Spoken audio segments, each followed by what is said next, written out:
कहानी का नाम अधूरे जवाब। कैफे की गैलरी में एक कोने में बैठे अमित का मन उदास था। उसके भीतर विचारों का चक्रवात उठ रहा था।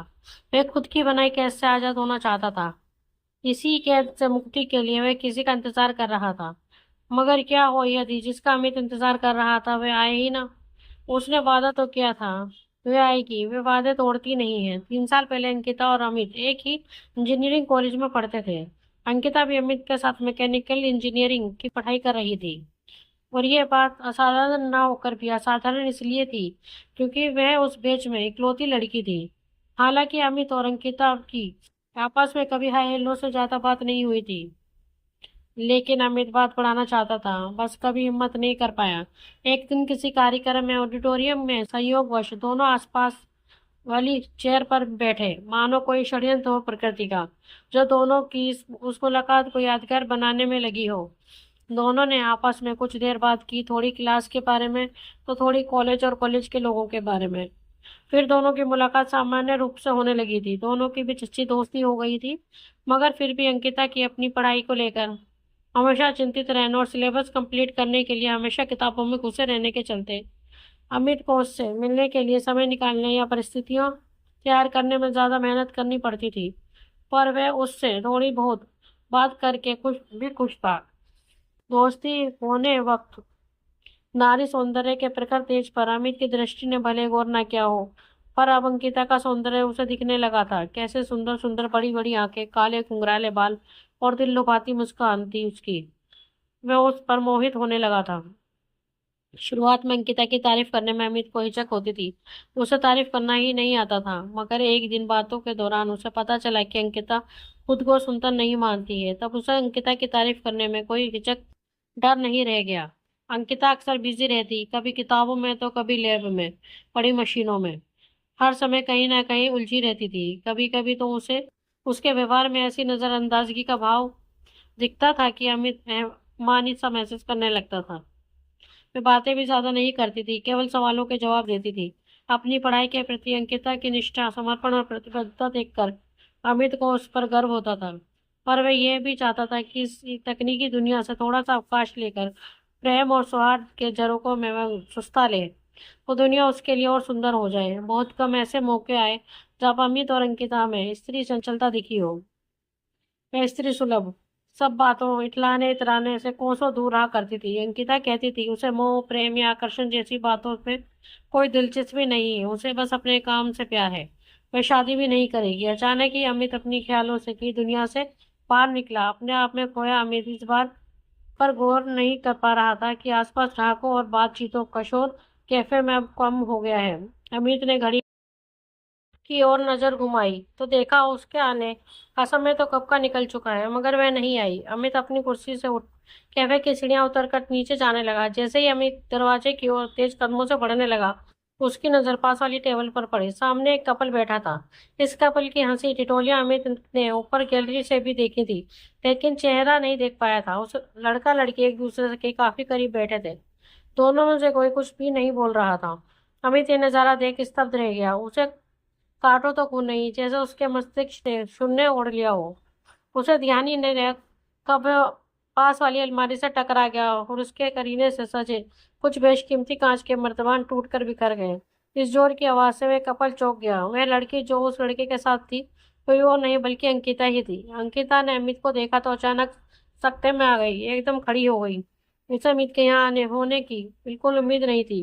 उसे समझ नहीं आ रहा था क्या करे। सारी समझ बेवक्त की बारिश में मिट्टी की तरह बह गई। बहुत मुश्किल से उसके मुंह से सिर्फ एक अधमरा सा हेलो ही निकल पाया। अमित ने जवाब नहीं दिया, वह जवाब दे ही नहीं सका। माहौल की असहजता मिटाने के आशय से अंकिता ने उस लड़के से अमित का परिचय करवाने की कोशिश की। साहिल, ये अमित है, मेरा कॉलेज फ्रेंड। और अमित, ये साहिल है, मेरा बॉयफ्रेंड।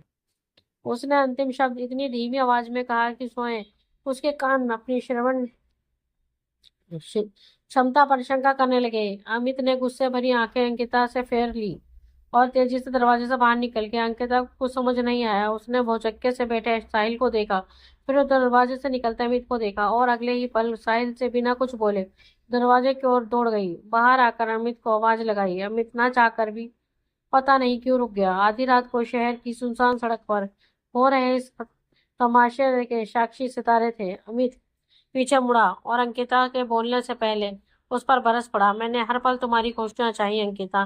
दिन रात सिर्फ यही सोचता रहा कि क्या करूं कि तुम्हें हंसा सकूं। तमाम कोशिशें की कि गंभीरता, कठोरता, जिद्दीपन को कम करके तुम्हारी जिंदगी में थोड़ी शरारत भरी मासूमियत के लिए जगह बना सकूं। तुम्हें मजार के थपेड़ों से बचाने के लिए मैं खुद तुम्हारे लिए किनारा चाहता था, मगर मैं हार गया। तुम दूसरों के साथ हंसती खिलखिलाती हो, बातें करती हो, फिर मेरे साथ ये भेदभाव क्यों? तकलीफ तो इस बात की है कि जब तुम्हें किनारा मिल गया तो मुझे बताना भी जरूरी नहीं समझा तुमने। क्यों अंकिता? अंकिता प्रेम भाव से कहने लगी, मैं तुम्हें सब बताने वाली थी, तुम्हें ढेर सारा थैंक यू कहना चाहती थी। तुम्हारी वजह से मेरे जीवन में कई सारे सकारात्मक बदलावों की शुरुआत हुई। तुम मुझे कितने अजीज हो, कैसे बताऊं तुम्हें? तुम तो जानते ही हो कि मैं ऐसी ही हूँ। अमृता का बोलना जारी था। तुमने कहा मैं दूसरों के साथ हंसती खिलखिलाती हूँ, खूब बातें करती हूँ, मतलब छिप कर मेरी जासूसी बड़ी देर से चल रही है। हाँ, बदलाव हुआ है, दरअसल कई बदलाव हुए हैं। अब मैं पहले की तरह खड़ूस नहीं रही। जिंदगी के हर पल को मुस्कुराकर जीना सीख लिया है मैंने। तुम्हारा बड़ा हाथ है इसमें। Thank you for that. और तुम भी ये महसूस करोगे मुझसे इस बार अब बात करके, अगर मूड ठीक हो गया हो तो। वह अब मुस्कुराने लगी। अमित बिल्कुल शांत खड़ा था, कुछ नहीं बोला। अमित को कुछ ना कहते देख अंकिता गंभीर हो गई। कहने लगी, तुम्हें तो खुश होना चाहिए। तुम मेरे नीरस जीवन में प्यार की मिठास घोलना चाहते थे, तो अपनी ही इच्छा पूरी होने पर इतने में परेशान क्यों हो गए? मुझे साहिल के साथ देखकर इतना असहज क्यों हो गए? मेरे खिलाफ खुद ही बेवजह की बेतुकी बातें बना ली और मुझसे झगड़ा कर रहे हो? कहीं अंकिता बोलते बोलते चुप हो गई।